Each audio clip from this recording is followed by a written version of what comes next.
Chapter 5 is an introduction to the frames. There are 4 frames. I remember it as subjective, structural, cultural, and postmodern. Not going to do it in that order as per the textbook, but we're going to go through each of them and how we use them. You've already been subjected to this. You've done subjective frames earlier in year 7 and 8. If you have done an elective of visual arts, you would have been familiar with the frames. Now, as seniors, we try to use the frames within our class content, but how we actually critically analyze not only our own work but other artworks as well. So the first one is the subjective frame. So we're talking about, as students, you can examine the physical, psychological, and even spiritual experiences. As art makers, you can explore your own and others' feelings and their relationship with the world around them. Now, the idea of subjectivity has kept philosophers busy for many, many centuries. I think before the I am, look at things for yourself. All these really focus on your own personal experience. It's kind of tricky to get your head around that. You are starting to naturally do that as you progress through being a teenager into your adulthood. You are starting to like the things that you like, not because your friends do, but generally because that's what you're passionate about and that's what you like. So let's have a look at the physical. We all experience the physical world around us through our bodies. We have senses, which is sight, sound, smell, touch, and taste. We feel movement, the temperature, gravity, and we experience sensations from within: hunger, fatigue, energy, and pleasure.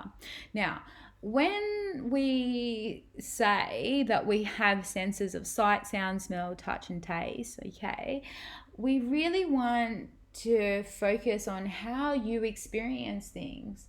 Okay, how you feel things is your sight. How you view the world is very different to someone else. Okay, how you smell things or what you smell is very different to other people. What you touch, what you taste is very different to other people. You are an individual. Okay, now certain artworks can evoke these basic human experiences, and we're going to have a look at a fine art example. Okay.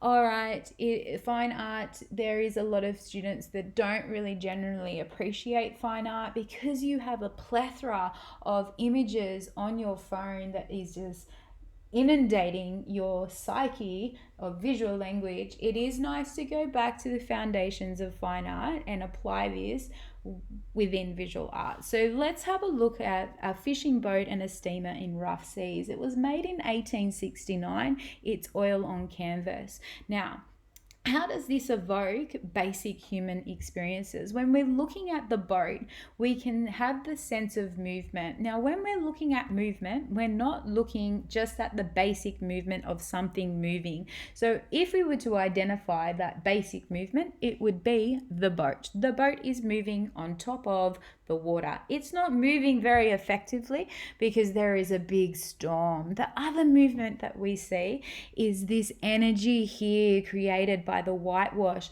the energy here in that the breaking of the bow of the wave over the boat. Then out here we have this really ominous black cloud that suggests, I don't know if there's another boat out there, but it suggests death. It's certain death in this picture. This is what it evokes just by these simple visual language that we can identify in this picture. Now, what about this here? These are figures. These characters are watching on, and there's a sense of, if I was that person just standing there, what sorrow and terror watching someone. You can see there is someone on the boat. The terror, the anxiety. Is he going to is he going to be safe? Is he going to make it through this storm? What's interesting though is the stillness of someone that's witnessing this. That stillness, it creates that sense of helplessness. There's not anything that these two people can do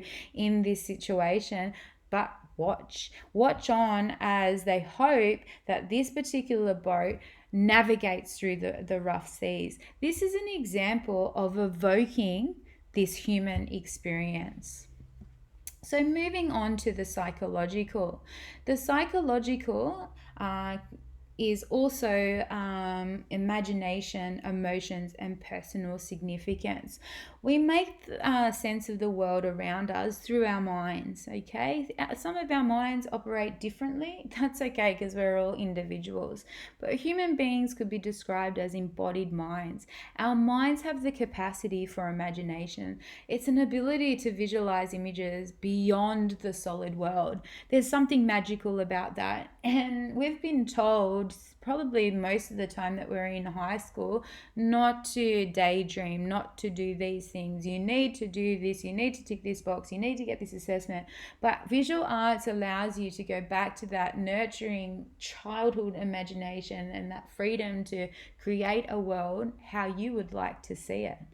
You have the power to change the world as you see it through visual arts, and that's a really, really important thing to remember.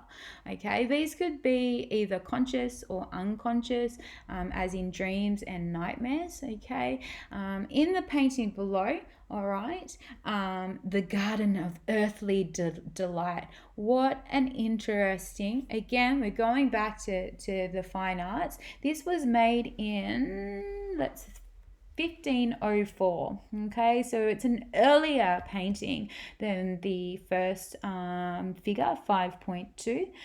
So here, the artist has created, will use their imagination to create a strange and really complex work. Okay, dream worlds can be brought to life through time-based artwork such as animation, and if you can imagine it, you can animate it. This kind of applies to drawing, painting. If you can imagine it, you can draw it, you can paint it, you can animate it. Using computer generated images, an artist's inner world can be rendered realistically and can directly engage an audience. And it's really great that in Art&Me, they actually plant this really early seed of these graphic images or animation. This is an expressive form that you can actually explore in prelim, but also take it further in your major artwork for visual arts. Great example is 2019 student Thomas Moore created a game.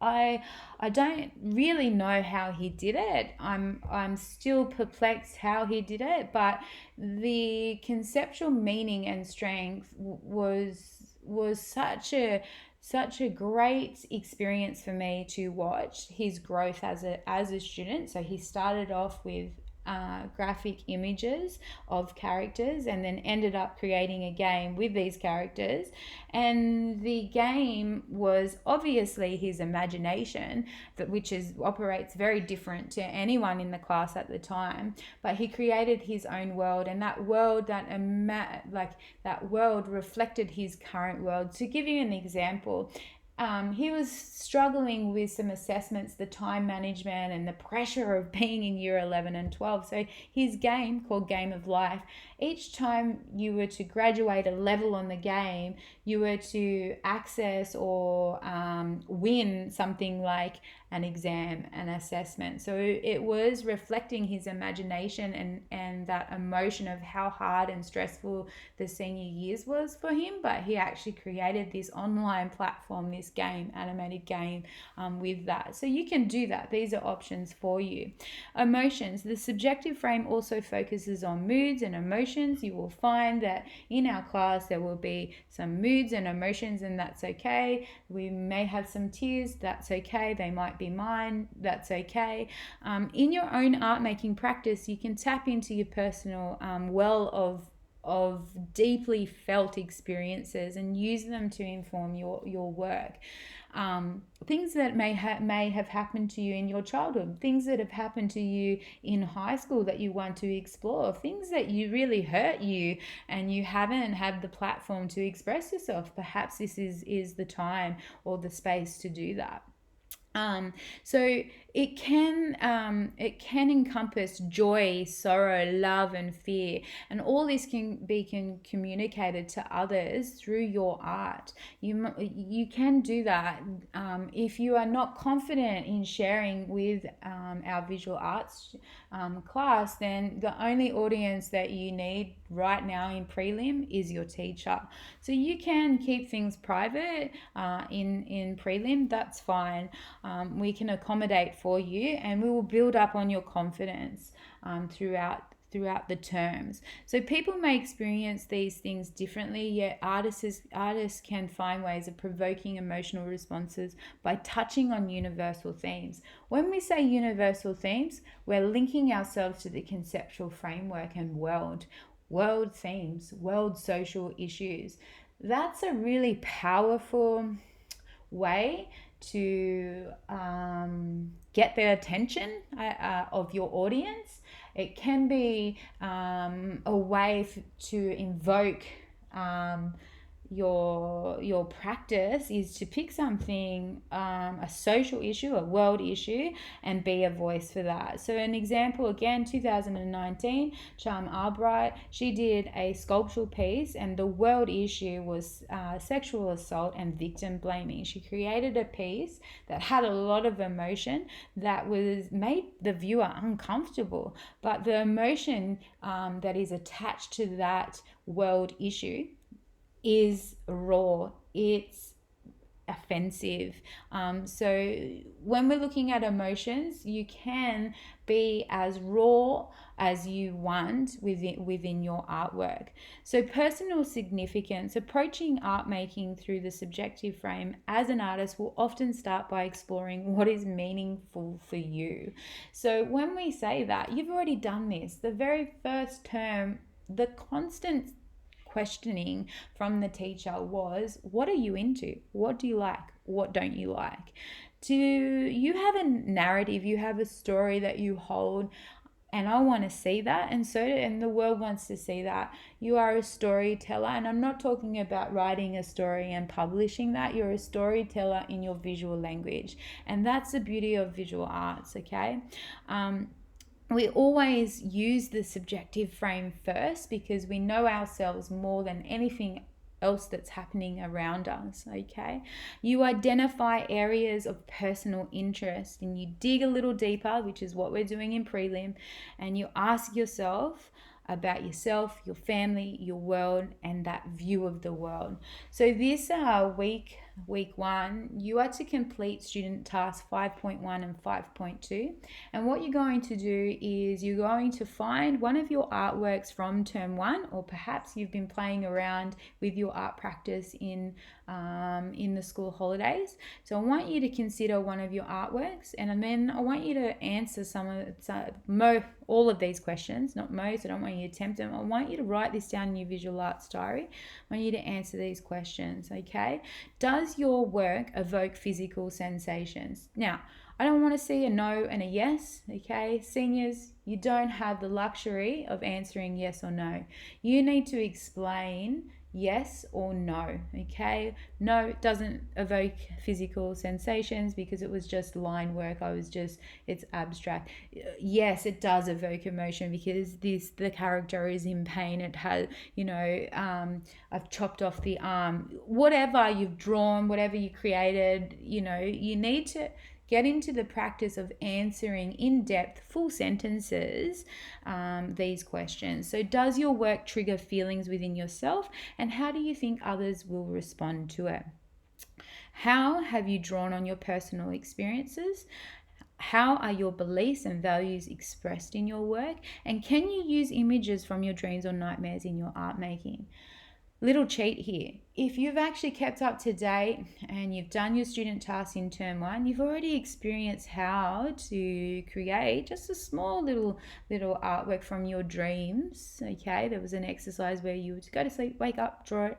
Okay, but what are your dreams? What do you want out of life? What don't you want? What's the opposite to that? Can you apply that or embed that into your art making? These questions need to be answered and placed in your visual arts diary, and we will move on to the next frame, which is the cultural frame.